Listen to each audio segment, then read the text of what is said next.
যারা দখল করতে চায় তাদের জানাই ধিক ধিক ধিক এই কমলগড় সৌধকে যারা দখল করতে চায় তাদের জানাই ধিক ধিক ধিক এই লড়াই লড়াই লড়াই জয় লড়াই লড়াই লড়াই জয়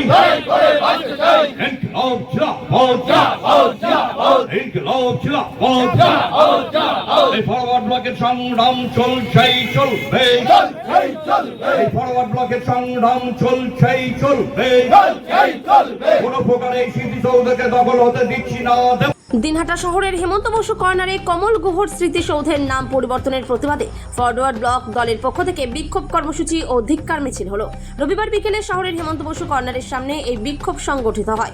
বিক্ষোভ শেষে একটি ধিক্কার মিছিল শহর পরিক্রমা করে। এদিন বিক্ষোভ চলাকালীন সেখানে উপস্থিত ছিলেন দলের কোচবিহার জেলা সম্পাদক অক্ষয় ঠাকুর, ছাত্র সংগঠনের রাজ্য নেতা সৌমদীপ সরকার, ফরওয়ার্ড ব্লক নেতা অমিত মিত্র, শ্যামল ধর, জয়ন্ত দাস। এদিন বিক্ষোভ চলাকালীন সেখানে বক্তব্য রাখতে গিয়ে ফরওয়ার্ড ব্লক নেতৃত্ব হেমন্ত বসু কর্নারে থাকা কমল গুহর স্মৃতিসৌধ নাম পরিবর্তনের চেষ্টার বিরুদ্ধে সরব হন। চলতি মাসেই এ নিয়ে নাগরিক কনভেনশন ডাকার কথা বলেন ফরওয়ার্ড ব্লক নেতৃত্ব। কোচবিহার থেকে সুমন মণ্ডলের রিপোর্ট, বিগ নিউজ বাংলা।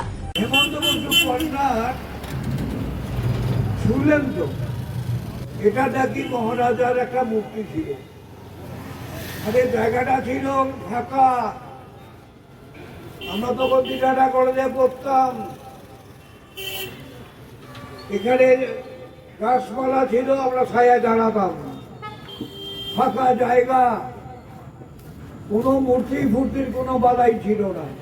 হঠাৎ করে কি হলো, কার মনে আসলো এখানে মহারাজার মূর্তি ছিল।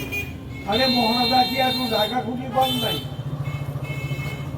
মহারাজার মূর্তি এখানেই ছিল, কোনো মূর্তি ছিল না, কারো মূর্তি ছিল না, কোনো ঠাকুর দেবতার মূর্তি ছিল না, ফাঁকা জায়গা ছিল।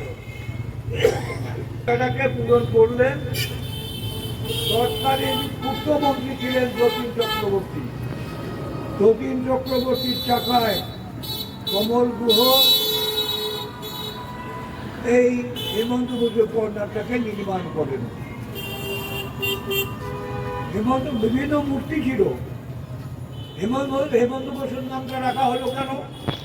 হেমন্ত বসুর নামটা রাখা হলো এই কারণে যে হেমন্ত বসুকে হত্যা করা হয়েছিল অন্যায়ভাবে। যখন তিনি হত্যা হন, যারা হত্যা করেন তাদেরকে একটা কথাই বলেছিলেন, তোমরা আমাকে মারছো কেন? আমি তো কোনো অন্যায় করিনি। সেই শহীদ হেমন্ত বসুর নামে তোমার মনে হয়েছে এইরকম একজন মহাপুরুষের নামে যদি আমরা কর্মটা করি তাহলে মানুষের মনে থাকবে, হেমন্ত তাকে মনে রাখবে, হেমন্ত বসুর নামটা চর্চা হবে।